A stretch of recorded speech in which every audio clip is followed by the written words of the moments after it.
Hola a todos y bienvenidos a una nueva clase en nuestro curso de Mecánica 2. Hoy vamos a ver el tema o empezar, más bien dicho, el tema de centros de masa y momentos de inercia, los cuales es importante saber cómo calcularlos para un objeto pues de forma arbitraria. En general, los objetos que vamos a trabajar son objetos que tienen pues cierto tipo de simetrías y siempre pues va a ser un poco más fácil encontrar dónde se ubica su centro de masa y cuál es su momento de inercia. Entonces empezamos definiendo con la parte de centro de masa. El centro de masa es la ubicación de un punto eh, en donde nosotros consideramos que el objeto tiene concentrada toda su masa. Es como que el punto representativo de este objeto. El centro de masa es el lugar en donde nosotros podemos considerar que el objeto extendido se comporta como una partícula puntual. Es como que si la fuerza actuara sobre este punto. Entonces, si el objeto que nosotros nos interesa está compuesto por diferentes partículas, podemos calcular su masa mediante esta primera fórmula, que básicamente es multiplicar la masa de cada una de sus partes multiplicadas por su ubicación y lo dividimos dentro de la masa total, ¿no? Entonces esta es una sumatoria en donde básicamente la masa de cada partícula puntual es multiplicada por su posición y la dividimos dentro de la masa total. Si el objeto que nos interesa es una distribución continua de materia, entonces utilizamos la densidad de masa. Y entonces de manera análoga sustituimos la sumatoria por una integral de volumen y en lugar de utilizar la masa, utilizamos la densidad por un diferencial de volumen, que al final de cuentas viene siendo como un diferencial de masa, multiplicado por la posición en donde se encuentra ese diferencial de volumen. Entonces, cualquiera de estas dos maneras podemos utilizar para calcular el centro de masa de un objeto, dependiendo de su naturaleza. De manera análoga en componentes, el centro de masa es un vector y por lo tanto tiene pues tres coordenadas. En general pues sus coordenadas van a ser x, y, z si trabajamos en coordenadas cartesianas. Las dos fórmulas, de hecho lo vamos a hacer solo para el caso continuo, podemos escribir el centro de masa en componentes. Entonces, por ejemplo, la componente en x es la misma integral, solo que acá multiplicamos la densidad por la componente en x. Y eso nos da la componente en x del centro de masa. De manera similar, la componente en y de la ubicación del centro de masa es la misma integral, pero con la variable y en la integral y similar para la variable z, la coordenada z. Entonces, cuando nosotros requerimos o necesitamos calcular el centro de masas de un objeto, nos vamos a apoyar siempre en buscar alguna simetría del objeto. Y esto en el libro pues está enunciado a través de algunos teoremas. Los cuales pues los vamos a mencionar y comentar y luego pues esto es más sencillo verlo directamente en un ejemplo. Entonces el primero de ellos es que si un cuerpo es simétrico respecto a un plano, el centro de masa está en ese plano, ¿verdad? Entonces acá nuestro objeto simétrico por excelencia pues es una esfera, por ejemplo. Entonces en una esfera cuyo centro está localizado en el origen del centro de coordenadas, pues el plano XY, o de hecho cualquiera de los planos, ¿verdad? Es un plano de simetría. Y nosotros sabemos que el centro de masa entonces está precisamente en ese plano. El siguiente teorema es si un cuerpo es simétrico respecto a dos planos, el centro de masa está en la intersección de los planos. Entonces, esto también es aplicable, por ejemplo, a una esfera, ¿verdad? Una esfera, uno podría decir, es simétrica en realidad respecto de tres planos. Pero si nosotros tomamos dos de ellos, pues es evidente que el centro queda en la intersección de cualesquiera dos de estos planos. El otro, pues agrega todavía otra condición de simetría. Nos dice que si un cuerpo es simétrico alrededor de un eje, el centro de masa está en el eje. Igual, ¿verdad? El caso de una esfera tiene 3 ejes de simetría. Si nosotros pensamos en un elipsoide, por ejemplo, también podemos pensar en un eje de simetría. Y entonces, estos teoremas lo que nos facilitan es que no tenemos que calcular, por ejemplo, 3 integrales de volumen en el caso de necesitar las 3 coordenadas del centro de masa, sino que por simetría podemos encontrar algunas de las coordenadas. Ya lo vamos a ver en un ejemplo más adelante. Y el último de los teoremas es, de simetría, es que si un cuerpo es simétrico respecto de 3 planos, entonces el centro de masa está en la intersección de los planos. Entonces, caso también por excelencia es la esfera. Una esfera con centro en el origen es simétrica respecto de los 3 planos, ¿no? Y entonces ahí donde se intersectan, que es en el origen, allí está el centro de masa. Acá no lo hemos dicho explícitamente, pero estamos asumiendo que la densidad de masa es constante, ¿verdad? En ese caso, todos estos teoremas aplican. Si por alguna razón la densidad de masa no fuera uniforme en el espacio, entonces estos teoremas no aplicarían del todo, a menos que también la función de densidad tenga algún tipo de simetría, ¿verdad? Pero eso pues, no lo vamos a considerar acá.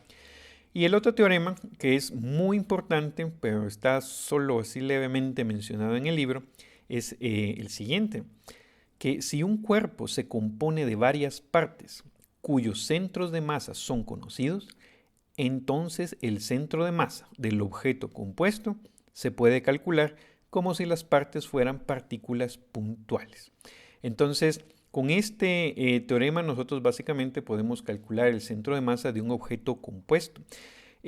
Por ejemplo, ¿no? Si ustedes quieren calcular el centro de masa de una mesa, por ejemplo, uno puede calcular primero cuál es el centro de masa de cada una de las patas, por ejemplo.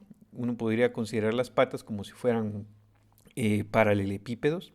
Puede calcular el centro de masa de la superficie, ¿no? Que se apoya en las patas. Y sabiendo después cuáles son los centros de masa individuales de cada una de las partes, podemos utilizar esa información y calcular el centro de masa del objeto compuesto de varias partes, ¿verdad? Entonces, este es un teorema muy importante que nos simplifica el cálculo de centros de masa. Entonces, veamos el ejemplo que está desarrollado en el libro, que nos da una manera de entender esto de los objetos compuestos y además también de objetos que puedan tener partes faltantes. Entonces acá lo que tenemos es esta figura pues sacada del libro. Tenemos un objeto que es un paralelepípedo. Nos dan ahí todas sus dimensiones y nos dicen que el paralelepípedo tiene un agujero en forma de cilindro. Entonces este cilindro que vemos acá es, pues, es un agujero que se ha taladrado en este bloque. Entonces, en las fórmulas, ¿no? Para denotar las diferentes cantidades, CIL significa cilindro y BT es el bloque taladrado. Entonces, el bloque taladrado es este bloque que está acá con el agujero cilíndrico que pasa ahí en su mitad superior. Y pues esto lo vamos a orientar de tal manera que nuestros ejes quedan pues de la manera usual, ¿verdad? X, Y y Z en esta orientación. Y entonces la pregunta es, ¿cuál es el centro de masa del bloque taladrado? Si nos pidieran a nosotros cuál es el centro de masa del bloque, pero sin que tenga un agujero taladrado, entonces acá aplicamos las propiedades de simetría. Vemos que el objeto es simétrico respecto de 3 planos, ¿no? Simétrico respecto del plano XY, simétrico respecto de YZ y simétrico respecto de XZ. Y entonces el centro de masa está en la intersección de esos 3 planos. Entonces El centro de masa estaría ubicado justamente a la mitad en su dimensión vertical, que serían 5 centímetros, a la mitad en su dirección Y, ¿no? Que sería a 2 centímetros, y a la mitad en su dirección, ¿cuál me falta? Y, ¿verdad? Acá, que serían 3 centímetros. Entonces estaría justamente en el centro. Esta línea AB denota precisamente el centro de la cara que está en la parte de abajo y la cara que está en la parte de arriba. Y esto pues nos va a ayudar un poco para encontrar la ubicación del centro de masa del objeto taladrado. Entonces el objeto sin ningún agujero, pues diríamos que el centro de masas se encuentra precisamente, ¿no?, a la mitad de su extensión en cada dimensión, ¿verdad? Es decir, a 2 centímetros sobre el eje Y, a 5 centímetros a lo largo de la dirección vertical y 3 centímetros a lo largo del eje X. Y ahí termina el problema, no hay que calcular ninguna integral. Pero ¿cómo tomamos en cuenta el hecho de que el bloque está taladrado? Es decir, tiene un agujero cilíndrico en donde obviamente no hay masa. Entonces lo que podemos hacer es considerar un objeto compuesto. Y lo consideramos de la siguiente manera. Consideramos al bloque entero como compuesto por un cilindro más el bloque taladrado, ¿verdad? Es decir, al bloque taladrado lo rellenamos con un cilindro de masa y obtenemos el bloque intacto, por decirlo así. Entonces, esa es la manera en la que podemos aplicar la idea de componer diferentes objetos de objetos más simples. Entonces, de nuevo, lo que estamos considerando es que el bloque entero es igual, por decirlo así, a la suma del bloque taladrado más un cilindro que sirve para rellenar el agujero. Y entonces podemos utilizar la fórmula que vimos anteriormente. Entonces, primero, si nosotros consideramos el bloque con el agujero, ahí nosotros notamos que perdemos la simetría en el plano XY, ¿no?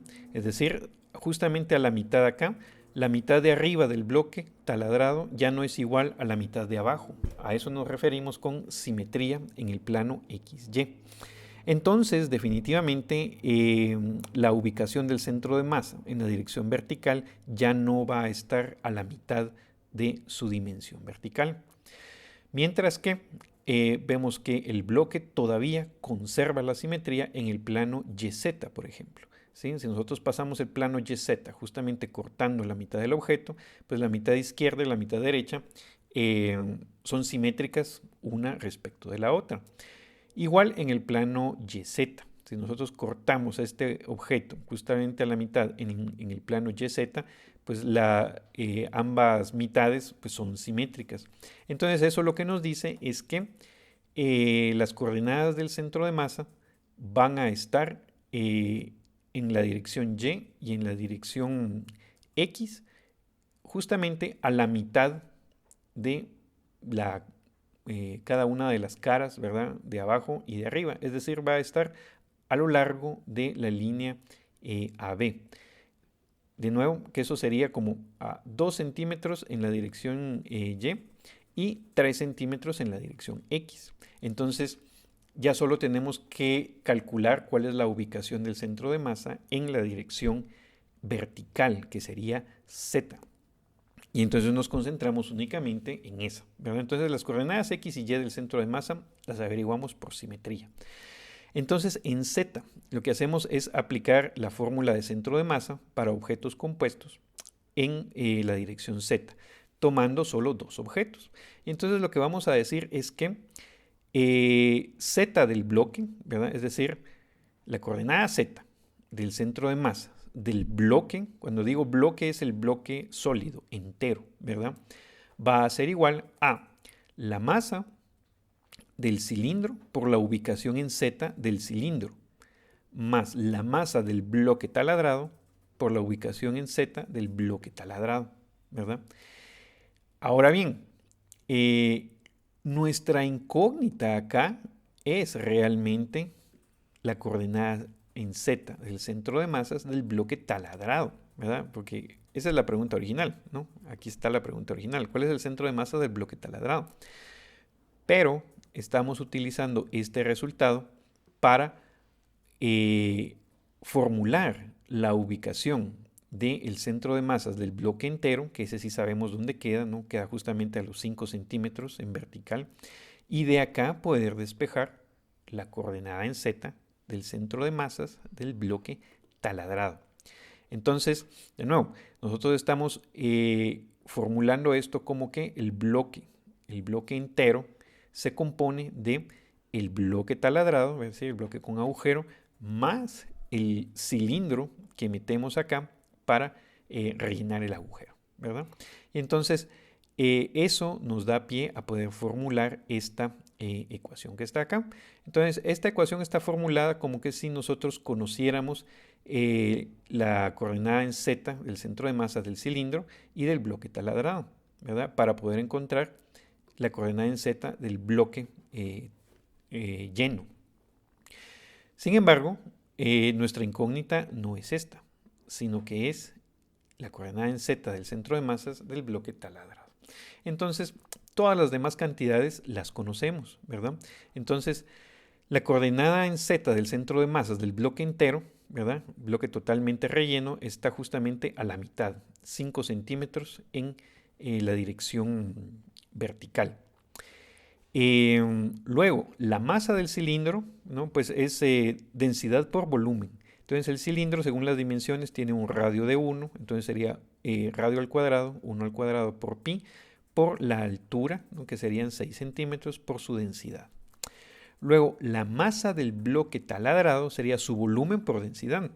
Entonces el volumen va a ser el volumen del paralelepípedo, ¿verdad? Multiplicamos sus 3 dimensiones, 4 por 10 por 6, y le restamos el volumen del cilindro, ¿verdad? Que es el que acabamos de calcular aquí arriba, y lo multiplicamos por la densidad, y eso nos da la masa.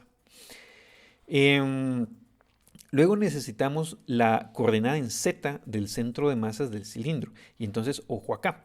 Acá uno tiene que decidir dónde coloca el origen del centro de masa. Entonces, en el libro, pues convenientemente uno coloca el origen en el punto A. Y entonces uno puede decir que el centro de masa de este cilindro está ubicado pues justamente sobre el eje del cilindro, el cual está a 2 centímetros hacia abajo por abajo del punto A. Alguien podría decir, bueno, pero entonces Z tendría que ser negativo. Sí, lo podríamos poner negativo. O simplemente nos recordamos que estamos midiendo las distancias desde el punto A hacia abajo, ¿verdad? Cualquiera de las dos maneras es válida. Entonces, con esta información que acabamos de recolectar, pues lo único que nos queda es sustituir datos y despejar Z del bloque taladrado, ¿verdad?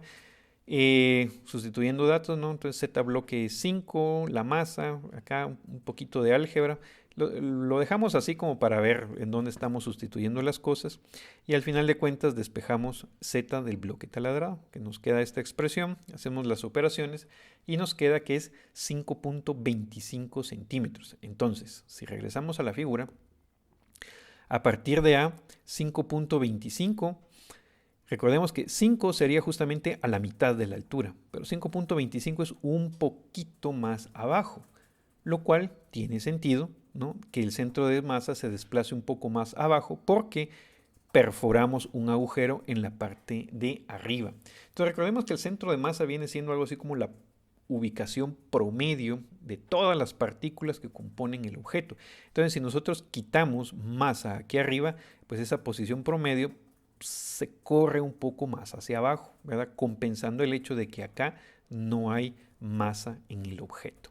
Y entonces, esta es la manera de calcular el centro de masa utilizando la idea de que podemos formar objetos compuestos.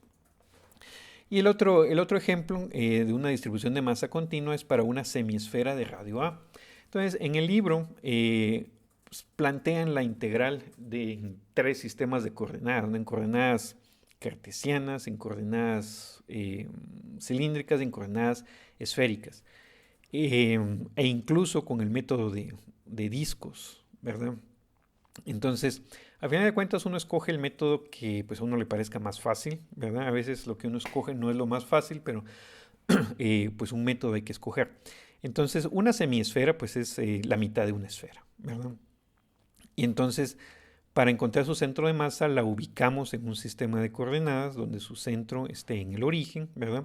Si utilizamos las coordenadas esféricas, que en realidad es lo más sencillo, pues necesitamos ahora la fórmula de la distribución continua de masa. Y de nuevo, ubicamos por simetría dos de las coordenadas del centro de masa, ¿verdad? Una semiesfera tiene simetría tanto en el plano XZ como YZ, ¿verdad? Entonces eso nos ubica directamente las coordenadas en X y en Y del centro de masa. Entonces X0 y Y0 nos ubica en el origen del plano XY. Pero la semiesfera no tiene simetría respecto de un plano horizontal, XY. Entonces ahí sí tenemos que calcular la coordenada Z del centro de masa. Entonces, pero ya solo nos ocupamos de la coordenada Z. Entonces, a esta integral que está acá, ¿verdad?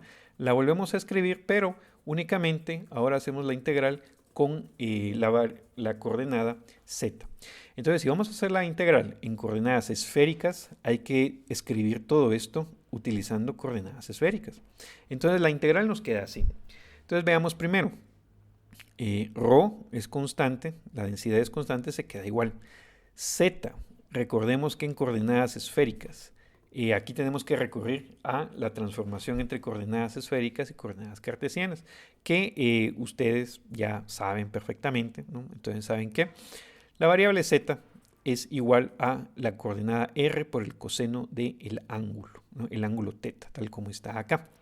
Y el diferencial de volumen en coordenadas esféricas, pues son todas estas cantidades que están acá.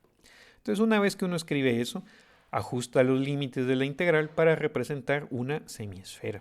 Entonces, el ángulo φ, ¿no? Que es el ángulo azimutal, pues va de 0 a 2π, una circunferencia entera. El ángulo θ, que viene desde el eje vertical, el eje z, viene desde 0 hasta pi medios, ¿verdad? Hasta el plano, para representar precisamente la mitad de una esfera. Y para cubrir el volumen, pues integramos desde el origen, desde r igual a 0 hasta a. Y pues acá solo toca evaluar la integral, que ustedes perfectamente saben cómo hacerlo, ¿verdad? Y eso al final nos queda 3/8 de a. Aquí mucho ojo, ¿verdad? Porque una cosa es, bueno, evaluar la integral, pero vean ustedes que aquí aparece la masa. Esa masa no aparece al final en la respuesta. Y eso es porque uno tiene que colocar la masa como densidad por volumen, ¿sí? Entonces, si la densidad es uniforme, pues simplemente es de multiplicar densidad por volumen. Entonces, es por eso que la densidad en esta expresión se cancela, ¿no? Les va a quedar una densidad ρ dividiendo acá que va a cancelar a esta ρ que está en la integral. Y entonces aquí abajo solo les va a quedar la fórmula para el volumen de la mitad de una esfera. Entonces muchas veces uno sabe cuáles son las fórmulas de volumen, ¿no? Entonces acá para una esfera nosotros sabemos que es 4/3 de pi por el radio al cubo. Y lo dividimos dentro de 2, ¿verdad? Porque esa es la mitad de la esfera. Y eso nos da esta respuesta que está acá. Entonces de nuevo, noten, z nos dice que entonces está a 3/8 de a sobre el eje z. Entonces 3/8, ¿verdad? Es un poquito menos que la mitad del radio de la esfera. La mitad serían 4/8, ¿verdad? 4/8 partes es 1/2 de a.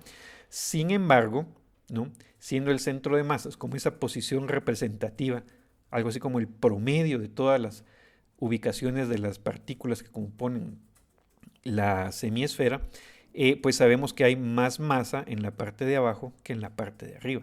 Entonces por eso el centro de masa está un poquito más abajo que la mitad del radio, que sería 1/2 de a o 4/8, ¿verdad? Acá estamos a 3/8 de A, es decir, un poquito más abajo, para compensar el hecho de que hay más masa en la parte de abajo de la semiesfera que en la parte de arriba. Entonces, este tema de calcular masas, centros de masa y momentos de inercia, pues básicamente es de ser bastante astuto con las simetrías, ¿verdad? Encontrar las simetrías y realizar integrales de volumen cuando sea el caso, ¿verdad? Entonces, vamos a ver algunos otros ejemplos un poco más adelante para ir ejemplificando diferentes situaciones de cómo calcular estas cantidades. Entonces, lo que nos va a interesar, una de las cosas que nos va a interesar son los momentos de inercia, ¿verdad? Porque aparece precisamente en la ecuación de movimiento de rotación para los objetos que vamos a analizar. Entonces, por hoy nos quedamos acá. Continuamos en la siguiente clase.